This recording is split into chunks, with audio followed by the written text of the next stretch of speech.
Jam for the clubs, for the race, so b-boys and b-girls engage.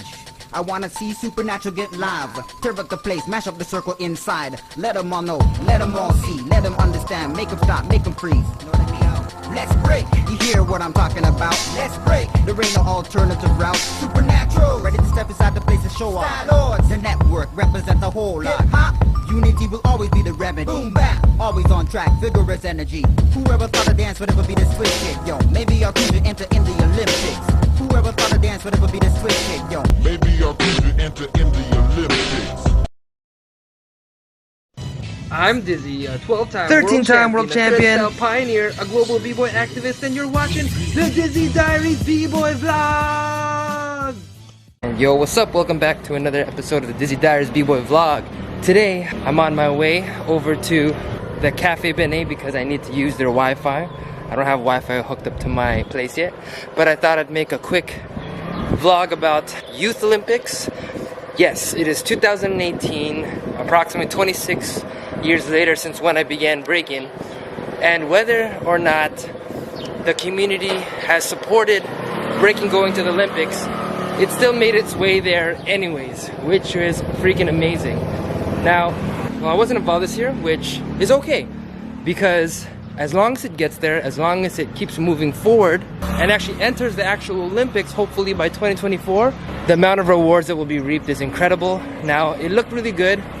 So I didn't get to see the battles, but I saw a few clips and all the stuff that was online. And yeah, it looked like it was a success. It looks like something that we've never seen before. My business venture, the plan, has already reaped the rewards, because just a few days ago we went to go meet up with the Ministry of Culture and Tourism and Sports in Jai City. And just by mentioning that breaking went to the Youth Olympics this year and showing a couple of pictures, now they're on board and they want to support us 100%. So think about that, like, you know what I mean? Like, the way that people are looking at us is at a way higher level now. Just the fact that it was included in the Youth Olympics. Think about it. We're such an oppressed type of culture, you know? Rapping and everything else went to the highest level, but breaking, it's still not as accepted worldwide. We just broke through that huge barrier, and there'll be a tipping point where we're still gonna start making a living. So that's the good part of it. Now, I've said all the good things about it, but of course there are going to be bad things about it too, and I'll get to that later on. Some people have been messaging me, telling me the negative aspects about it, but these are things that can be fixed. In the beginning of the video, what you saw was a video that my crew back in 2000 were already promoting breaking going to the Olympics back then. There's a guy from my crew, Supernaturalz. He's also the Zulu Nation chapter leader of all of the northern North America, which is of course Canada. And yeah, and even he was promoting it since back then. Of course we worry about the corruption and gentrification of our culture, but at the same time we know that if we want to have a stake in the world, we need to be at the same level in the system. And that's the reality of the fact. We can complain about the system, but as long as we're poor, we're still at the lowest point. But if we're at the highest, would we even complain? Anyway, if you want to see the video of the track, please go to the description below and click on the link, and you can see the video from back in the days. This video was aired all over Much Music and on Can Web TV. So it was really out there. It wasn't just kind of like, you know, on a few breaking events or nothing. No, it was out there back in the days. And it's kind of like a prophecy, you know, like maybe one day breaking will make it to the Olympics, and look, it did.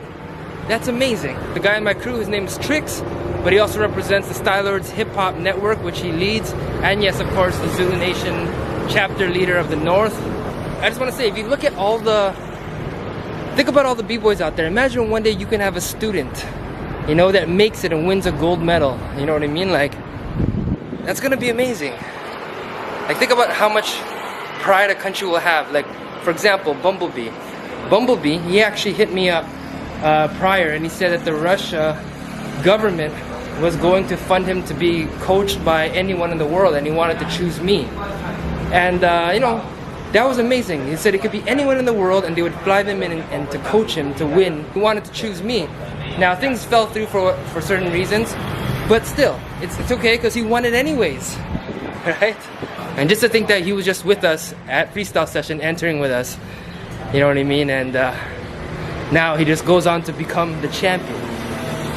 So, I'm almost at Cafe Benet, and I was gonna talk about something over there. Now the cool thing about these videos is that it was streamed live. Like it was on ESPN and all these major sports. It's freaking awesome. Oh, here we are. Cafe Benet. Hey, what's up? It turns out that Cafe Benet did not work out for me, so I'm here at my office, which is not yet exactly put together.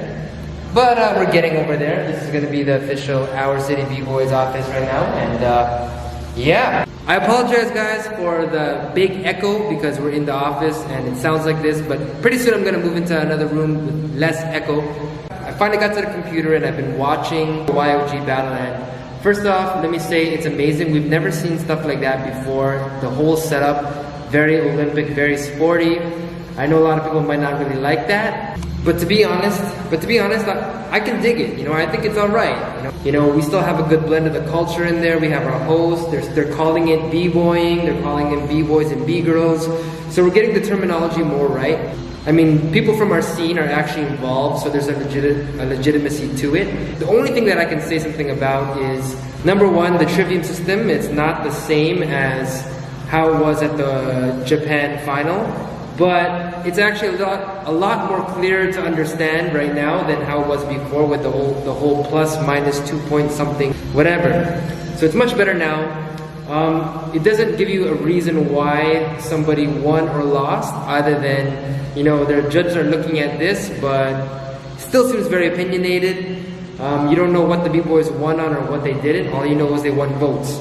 Hey, if the Olympics are cool with it, and if this is going to be brought into the 2024 Olympics, then yeah! The second thing that I want to talk about is the whole commentary thing. We have a woman with a British accent that is commentating, and at one hand, I don't think it sounds really that bad. She is very clear and concise, and she knows how to speak and commentate. Maybe she's a professional commentator, because she can speak very well.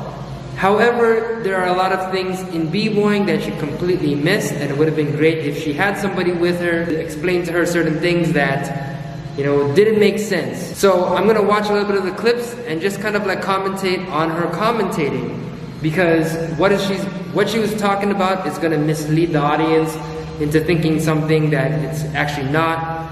And yeah, let's give it a shot, but first let's move into another room. Okay, so I'm gonna grab my laptop. That way you don't get so much echo. There's a little, oh, don't forget guys, GIG winners versus New York City is coming up pretty soon.